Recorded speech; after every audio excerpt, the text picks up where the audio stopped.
Olá, eu sou a professora Márcia Rodrigues do canal Corpo e Autismo e hoje nós temos uma dica de livro, A Simbologia do Movimento, de Bernardo Couturier e André Lapierre. Se você não é inscrito no nosso canal, por favor, inscreva-se, ative o sininho das notificações para receber novos vídeos e já deixe o seu gostei. No ano passado, nós fizemos uma série de dicas de filme, eu vou deixar no sugerido para vocês darem uma conferida nas dicas de filme e de documentários aqui do canal. Esse ano, então, serão dicas de livros, começando pela Simbologia do Movimento. Não vai ser uma síntese do livro, mas sim eu vou apontar 3 aspectos para aguçar a curiosidade de vocês a respeito desse livro, que eu considero atemporal. Apesar dele ter sido elaborado na década de 70 e publicado nos anos 80, ele traz informações muito atuais e interessantes que podem ajudar muito na qualidade do ensino. Primeiro aspecto, então, é a respeito do rompimento com as formas tradicionais de educação, é um repensar a escola. Então, já na introdução, Lapierre e Couturier colocam, né, que toda a pedagogia que não se renova se esclerosa. Esclerosa-se rapidamente e as inovações, cedo ou tarde, perdem-se numa rotina mais ou menos disfarçada na segurança do já feito, na facilidade do previsto, que justamente protegem da inovação. Então, ele alerta para essa esclerose da educação, como ele diz lá na década de 70 na França, e que também é comum em outros países, e a gente inclusive está num retorno a essas questões mais tradicionais da educação, por incrível que pareça. Então é atual falar sobre isso, é importante falarmos sobre essa abertura, dessa valorização excessiva da questão do cognitivo sobre outros aspectos, sem olhar a globalidade do sujeito, a globalidade da criança, o desejo da criança em aprender. Então, um segundo aspecto que eu trago é a educação vivenciada. Então, já lá no capítulo 2, ele traz, se nós perguntarmos para as crianças, né, qual é a hora mais alegre da escola, a hora preferida, toda criança vai dizer que é a hora do recreio, né? E ele inicia, então, falando, né, sobre isso, que o material, aquilo que interessa a ambos é exatamente esse jogo, esse jogar, esse brincar livre das crianças.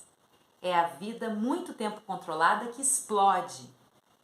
A nós é precisamente essa vida, esse movimento que interessam e com os quais queremos trabalhar, porque são a única expressão verdadeira da criança. Então, nesse livro, eles vão também tecendo e falando a respeito desse material da psicomotricidade para eles, que é o jogo livre e espontâneo. Exatamente essa explosão de espontaneidade, essa explosão de alegria das crianças ao brincar com diferentes objetos, que é o material da psicomotricidade relacional. Então, para quem não conhece a psicomotricidade, ela foi recentemente regulamentada, é uma profissão que, apesar de ter sido regulamentada no Brasil, entrando em vigor em 5 de janeiro de 2023, teve todo um processo, é uma ciência já muito antiga, né? Para vocês conhecerem um pouquinho mais, eu também vou deixar no sugerido vídeos onde eu falo sobre o que é psicomotricidade, inclusive tem uma live, uma entrevista com o professor Celso Mastrascusa. É esse jogo livre e espontâneo que é o material desses autores, do Bernard Couturier e do André Lapierre, para o seu trabalho dentro da psicomotricidade. Então, esse livro ele traz essas questões para que nós possamos pensar em relação à escola, sim, como considerando processos cognitivos, processos conscientes e processos inconscientes, processos cognitivos e processos afetivos, né? Que haja uma integração psicoafetiva através do movimento. Um terceiro aspecto que eu chamo a atenção é em relação à vivência desse espaço, a vivência desses objetos, a vivência dessa expressão, a vivência sonora, de diferentes possibilidades. Então, o autor também traz isso colocando, né, que há em toda a expressão falada elementos de comunicação infraverbais, cuja importância é capital. São os elementos afetivos e emocionais que estão em estreita relação com as tensões tônicas do corpo inteiro.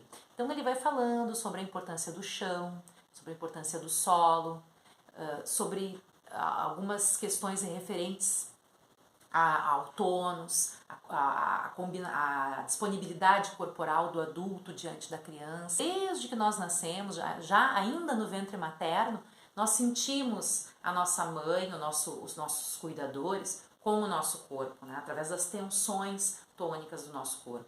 Então o livro é muito rico, fala muito a respeito disso, se a gente quer entender exatamente essas nuances relativas às questões inconscientes, esses verdadeiros fantasmas corporais que acabam se construindo, uma forma de pensar a escola e de pensar a educação e a psicomotricidade de forma preventiva. E aí eu finalizo, né, com uma frase interessante que eles dizem assim: nosso ponto de partida é o corpo, do corpo que age numa relação direta com os objetos, com os sons, o espaço e os outros. Então, nesse mês de março fica a dica, a simbologia do movimento, da psicomotricidade e a educação. Obrigada por ter assistido até o final. Nos sigam nas outras redes sociais, Facebook e Instagram, @corpo e autismo. Deixem nos comentários se vocês já leram esse livro, qual a opinião de vocês a respeito da obra e desses maravilhosos professores. Muito obrigada e até o próximo vídeo.